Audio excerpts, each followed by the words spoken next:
পেলে নাকি ম্যারাডোনা সর্বকালের সেরা ফুটবলার কে? এই নিয়ে দ্বন্দ্ব যেমন আজ আছে তেমনি বিগত শতাব্দী ধরে এই প্রশ্ন সবার মধ্যে জেগেছে। পেলেকে বলা হয় ফুটবলের রাজা এবং অন্যদিকে ম্যারাডোনাকে বলা হয় ফুটবলের গড। কিন্তু আসলে কম্পারিজন করলে কে জিতবে? তো আজকের এই ভিডিওটি আপনি সম্পূর্ণ দেখলে বুঝতে পারবেন যে পেলে সেরা নাকি ম্যারাডোনা সেরা। তো যারা এখনো সাবস্ক্রাইব করেনি তাদের উদ্দেশ্যে বলবো, আপনাদের যত মন খারাপ এবং রাগঝাল রয়েছে আপনি কিন্তু রেড বাটনের সাথেই সেটি মিটিয়ে নিতে পারেন। তো ভ্যাটিং না বকে মূল ভিডিওতে চলে যাচ্ছে।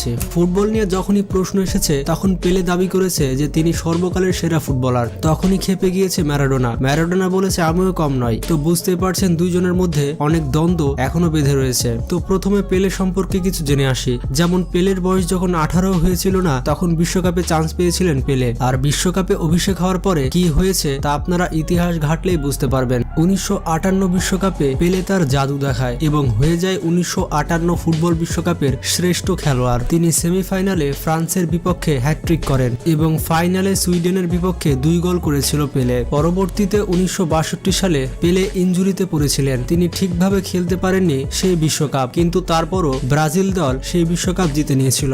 এরপরে আবার 1970 সালে পেলে তার অসাধারণ ফুটবল খেলা দেখায় সেই বিশ্বকাপে পেলে 4 গোল করেছিল। অন্যদিকে যদি কথা হয় ম্যারাডোনাকে নিয়ে, তাহলে পেলের 20 বছর পর জন্মগ্রহণ করেছিল থিয়াগো ম্যারাডোনা। আর্জেন্টিনার জাতীয় দলে ডাক পায় মাত্র 16 বছর বয়সে। 1978 বিশ্বকাপে ম্যারাডোনাকে দলে রেখেছিল না তৎকালীন কোচ। এই নিয়ে অনেক সমালোচনায় পড়েছিলেন দলের কোচ। পরবর্তীতে 1982 সালের বিশ্বকাপে ম্যারাডোনাকে দেখা যায় আর তখন সবাই দেখতে পায় ম্যারাডোনার জাদু। এরপর 1986 সালে ম্যারাডোনা আরো বিখ্যাত হয়ে যায়। 1986 সালের বিশ্বকাপে আর্জেন্টিনা দল তেমন একটা ভালো ছিল না, কিন্তু তারপরও শুধুমাত্র ম্যারাডোনার জন্য আর্জেন্টিনা সেই বিশ্বকাপ জিতে নিয়েছিল। সেই বিশ্বকাপে আর্জেন্টিনা মোট 14টি গোল করেছিল। 14টি গোলের মধ্যে 10টি গোলই করেছিল ম্যারাডোনা, মানে 5টি গোল নিজে করেছিল এবং বাকি 5টি গোল তার প্লেয়ারদেরকে দিয়ে করিয়েছিল। আর সে বছরই ম্যারাডোনা শ্রেষ্ঠ খেলোয়াড় হয়ে যান। কোয়ার্টার ফাইনালে ইংল্যান্ডের সাথে ম্যারাডোনা যে 2টি গোল করেছিল সেটি আজ পর্যন্ত সমালোচনায় আছে।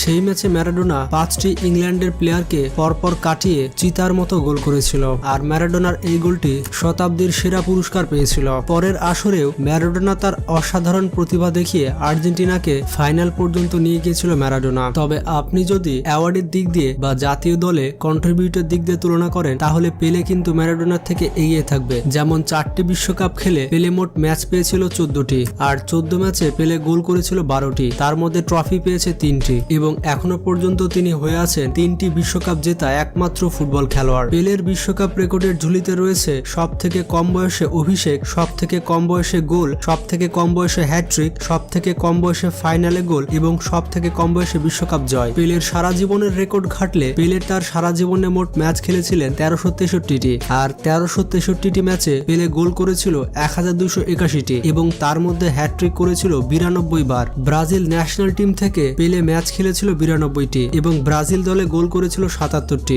অন্যদিকে ম্যারাডোনার কথা বললে, ম্যারাডোনা বেশিরভাগ সময় জাতীয় দলে খেলেছিল একজন প্লে মেকার হিসেবে। আর্জেন্টিনা দলের হয়ে ম্যারাডোনা মোট ম্যাচ খেলেছিল 91টি এবং 91 ম্যাচে ম্যারাডোনা গোল করেছিল 34টি। ম্যারাডোনা বিশ্বকাপে ম্যাচ খেলেছে মোট 21টি, তার মধ্যে নিজে গোল করেছেন 8টি এবং অ্যাসিস্টে গোল করেছেন 8টি। ম্যারাডোনা 3টি বিশ্বকাপে অধিনায়ক হিসেবে খেলেছেন প্রায় 16টি ম্যাচ, যেই রেকর্ড আজ পর্যন্ত কেউ করতে পারেনি। 3বার বিশ্বকাপ খেলে দলকে একবার চ্যাম্পিয়ন করেছেন এবং একবার করেছেন রানার আপ। বলা হয় ম্যারাডোনা যখন বল নিয়ে যেত তখন তাকে আটকানো একেবারে অসম্ভব ছিল। তাকে আটকানোর জন্য সবাই উঠে পড়ে লাগতো। 1982 সালের বিশ্বকাপে ম্যারাডোনাকে ফাউল করে ফেলে দেওয়া হয়েছিল মোট 23 বার এবং 1990 সালের বিশ্বকাপে ম্যারাডোনাকে মোট 50 বার ফাউল করা হয়েছিল।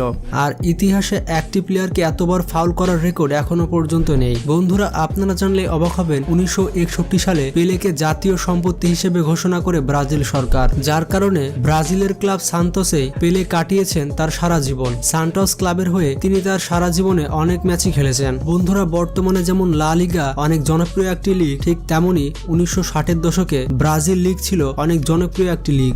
সান্টোস ক্লাবের হয়ে পেলে সেই ক্লাবকে 6 বার চ্যাম্পিয়ন করেছিল। অন্যদিকে ম্যারাডোনার ক্লাব ক্যারিয়ারের কথা বললে, ম্যারাডোনা যে একাই 100 সেটা প্রমাণ করেছেন ক্লাব ফুটবলে। বিশ্বকাপে আর্জেন্টিনাকে যেমন একাই শিরোপা জয় করে দিয়েছে ম্যারাডোনা, ঠিক ক্লাব ফুটবলেও তার ক্লাবকে একাই চ্যাম্পিয়ন করেছিল ম্যারাডোনার অসাধারণ পারফরমেন্সের পরে এটা চর্চা করা শুরু হয় যে কে সেরা, সর্বকালের সেরা কে, পেলে নাকি ম্যারাডোনা। পেলে সম্পর্কে বলা হয়ে থাকে 2টি পা এবং একটি মাথা নিয়ে ফুটবল নিয়ে যা ইচ্ছা করতে পারতেন পেলে। বর্তমানে আধুনিক ফুটবলাররা যেভাবে মাঠে তাদের কীর্তিগুলো দেখায় 1960-এর দশকে পেলে সেগুলো আগেই দেখিয়েছিল। 2000 সালের দিকে ম্যারাডোনা এবং পেলে নিয়ে এতটা বিতর্ক শুরু হয় যে ফিফা বাধ্য হয়ে একটি অনলাইন ভোটিং সিস্টেম শুরু করে। 2000 সালের এই ভোটিং সিস্টেমে ভোট দিয়েছিল সারা বিশ্বের মানুষ। আর 2000 সালের সেই কম্পারিজনে বিশাল ভোটে জিতে যান ম্যারাডোনা। বিশাল ভোটে জয়ী হয়ে ম্যারাডোনা পুরো বিশ্বে ফেমাস হয়ে যায়। কিন্তু তারপরে 2000 সালের শেষের দিকে আবার একটি অফলাইন ভোট করা হয়, বর্তমানে যেভাবে ভোট করা হয় বর্ষসেরা ফুটবল প্লেয়ারের জন্য। আর সে সময় সাংবাদিক এবং বিভিন্ন কোচের ভোট নিয়েছিল ফিফা, এবং সেই ভোটে বড় ব্যবধানে ম্যারাডোনাকে হারিয়ে জয়ী হয়েছিলেন পেলে, যার কারণে ম্যারাডোনার সাথে পেলেকেও যৌথভাবে শতাব্দীর সেরা ফুটবলারের পুরস্কার দেওয়া হয়েছিল। তাই 2000 সালে ফিফা যে ভোটিং সিস্টেম করেছিল সেটাও ব্যর্থ হয়ে গিয়েছিল, কারণ তখনও জানা গিয়েছিল না যে কে সেরা, কারণ অনলাইন ভোটে জিতেছিল ম্যারাডোনা আর অফলাইন ভোটে জিতেছিল পেলে। তাই তখন থেকেই এটি অমীমাংসিত যে সর্বকালের সেরা ফুটবলার কে। বন্ধুরা, আপনাদের কাছে প্রশ্ন দিলাম যে পেলে বেস্ট নাকি ম্যারাডোনা বেস্ট, সর্বকালের সেরা ফুটবলার কে? তো আজকে আমাদের কমেন্ট বক্সে একটি ভোটিং হয়ে যাক যে পেলে সর্বকালের সেরা নাকি ম্যারাডোনা সর্বকালের সেরা। তো আজকে আমাদের কমেন্ট বক্সে নতুন করে প্রমাণ হয়ে যাবে যে পেলে বেস্ট নাকি ম্যারাডোনা বেস্ট। তো ঝটপট লিখে ফেলুন যে আপনি পেলেকে ভোট দিবেন নাকি ম্যারাডোনাকে ভোট দিবেন। তো ভিডিওটি ভালো লাগলে বন্ধুদের সাথে শেয়ার করতে পারেন। ভালো থাকবেন, সুস্থ থাকবেন, টেক কেয়ার, আল্লাহ হাফেজ।